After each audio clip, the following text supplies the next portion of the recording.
तो आपको मैं प्रतिस्थापन विधि बहुत ही सरल तरीके से सिखाऊंगा, एकदम सरल वे में। तो वीडियो को शुरू से लेकर एंड तक देखोगे तभी समझ में आएगा। तो मैंने ये दो टाइप के क्वेश्चन रखे हैं, एक इजी रखा है और एक मीडियम रखा है। ठीक है, तो स्टार्ट करते हैं इजी से। ठीक है, प्रतिस्थापन का मतलब क्या होता है ना, जैसे दो चीज़ें हैं, ये दो पेन है ना, तो ये आएगा और इसको उठाकर उसके जगह पे आ जाएगा। ठीक है, मतलब प्रतिस्थापित करना होता है, मान रखना होता है। ठीक है, कैसे करेंगे चलिए देखते हैं। तो क्वेश्चन नंबर 1 हम कर रहे हैं। ठीक है, सबसे पहले मैं लिखूंगा दिया है, हमें दो समीकरण दे रखे हैं बेटा। पहला समीकरण है x प्लस वाई बराबर 14 और दूसरा समीकरण है x माइनस वाई बराबर 4। मैंने जानबूझकर पहला वाला क्वेश्चन बहुत ही आसान लिया है ताकि मैं आपको कॉन्सेप्ट समझा पाऊँ कि ये क्या कहते हैं। क्या होता है ना कि हमें दोनों समीकरणों से हमें वो समीकरण चुनना होता है जो ज़्यादा आसान दिख रहा हो। वैसे तो ये दोनों ही समीकरण आसान है, लेकिन हमें वो समीकरण चुनना होता है जो दिखने में ज़्यादा आसान हो। ठीक है, और कैलकुलेशन में भी फिर वो आसानी हो जाता है। ठीक है, ये ध्यान रखिएगा। तो यहाँ पर तो दोनों ही आसान है, तो मैं क्या कर रहा हूँ, समीकरण 2 ले रहा हूँ। तो यहाँ पर मैं लिखूँगा समीकरण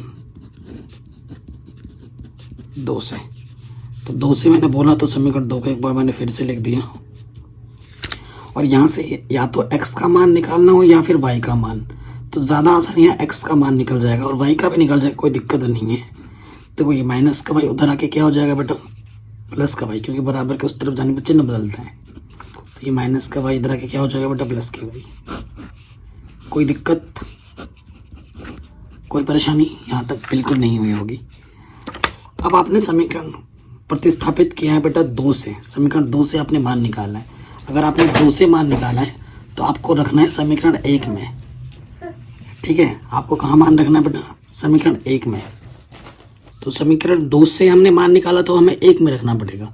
अगर हम 1 से निकालते तो हमें 2 में रखना पड़ता। ठीक है बच्चों, अब हम क्या लिखेंगे यहाँ पर, x का मान, x का मान, ये x का मान। ठीक है, x का मान समीकरण 1 में रखने पर कोई दिक्कत नहीं होगी। ये मान हमें यहाँ रखना है, समीकरण 1 में बोला मैंने तो 1 पहले एक बार लिख लो, समीकरण 1 क्या है, ये है। अब ये मान x का मान रखना है, ये x दिख रहा है आपको। ठीक है, x का मान क्या है, 4 प्लस वाई। ठीक है, तो बच्चों आप देखो y प्लस वाई, कितने y हैं यहाँ पे, 2 y, और ये 4 प्लस का इधर आके क्या हो जाएगा, माइनस का। तो कितना बचेगा बेटा, 2 y इधर, और 14 में से 4 घटाएंगे 10 आ जाएगा। ये 2 गुणे में है,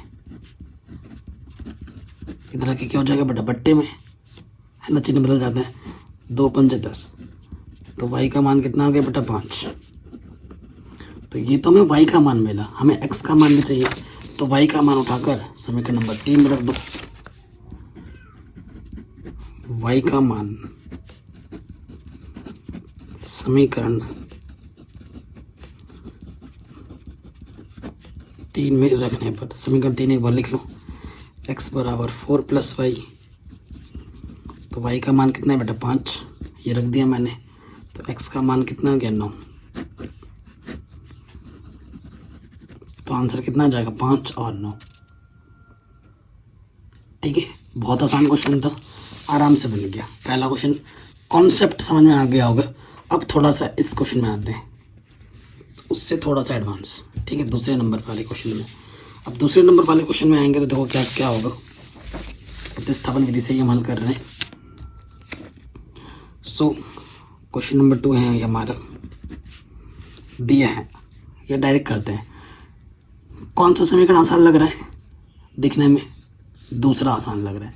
पहले से भी हो जाएगा, ऐसी कोई बात नहीं कि पहले से नहीं हो जाएगा, किसी से भी ले लो। तो मैं यहाँ लिखूंगा समीकरण 2 से। आप x का या y का किसी का भी मान निकाल सकते हो। क्या है बेटा, 3x प्लस 2y बराबर 3। पहले वाले क्वेश्चन में हमने x का मान निकाला था ना, इस वाले में हम y का मान निकालेंगे। चलो ठीक है, सो ये 3x प्लस का इधर के क्या होगा, माइनस का। ठीक है, और ये 2 गुणे में है, इस तरफ आके क्या हो जाएगा बेटा, बट्टे में आ गया समीकरण नंबर 3। ठीक है, कोई दिक्कत नहीं है, आराम से हो गया। ओके, सो देखो 3 उभयनिष्ठ मत निकालना, 3 इसको ऐसे ही रखना। इधर सिंपल y का मान चाहिए होता है, तभी ये जो गुणा में था इसको हम बट्टे में लेके आए। अब इस हमने समीकरण 2 से निकाला है, तो हमें मान कहाँ रखना पड़ेगा? 1 में।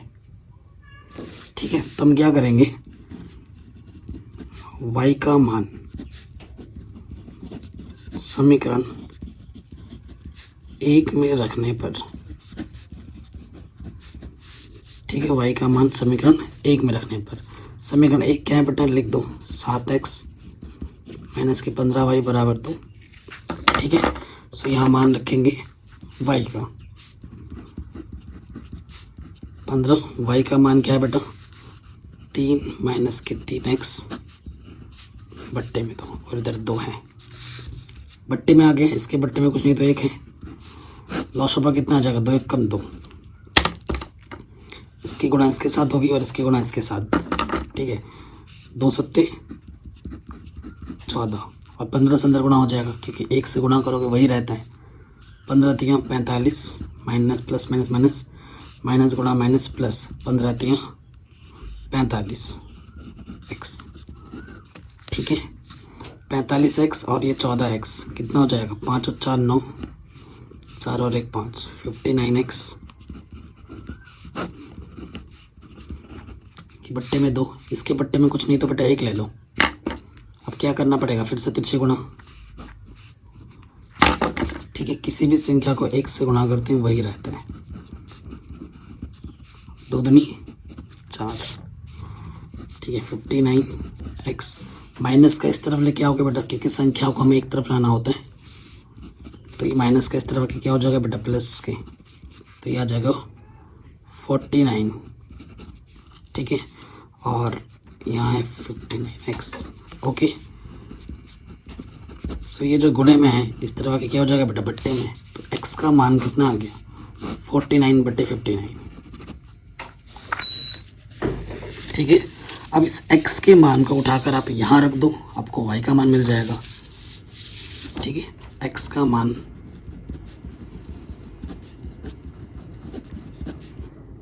समीकरण 3 में रखने पर, समीकरण 3 क्या है बेटा एक बार लिख लो, y बराबर 3 गुणा 3x बट्टे में 2। 3x का मान कितना है बेटा 49 बट्टे 59, और बट्टे में कितना है 2, इसके बट्टे में कुछ नहीं तो 1 होगा, लॉसोपा क्या आ जाएगा 59, इसकी गुणा इसके साथ, इसकी गुणा इसके साथ, 3 9 27 हासिल लगा दो, 3 बचे 15, 15 और 2 17, 1 से गुणा करो वही रहता है, 3 1 कम 3, 3 से गुणा करना पड़ेगा, 3 9 27 हासिल लगा दो, 3 चौके 12 और 2 14, तो 7 में 7 गया 0, 7 में 4 गया 3, 30 बचेगा बट्टे 59, और इसके बट्टे ये 2, इसके बट्टे में कुछ नहीं तो 1 ले लेंगे।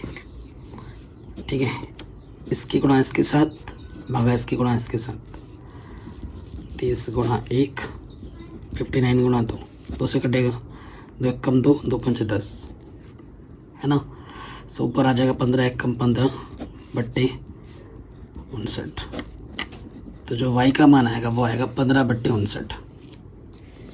ठीक है, x का मान था 49 बट्टे 59, y का मान आ गया 15 बट्टे 59। इस तरीके से हमने प्रतिस्थापन विधि सीख ली। अगर किसी भी पॉइंट में थोड़ा सा भी डाउट दिक्कत लगे तो आप वीडियो को एक बार दोबारा देखें।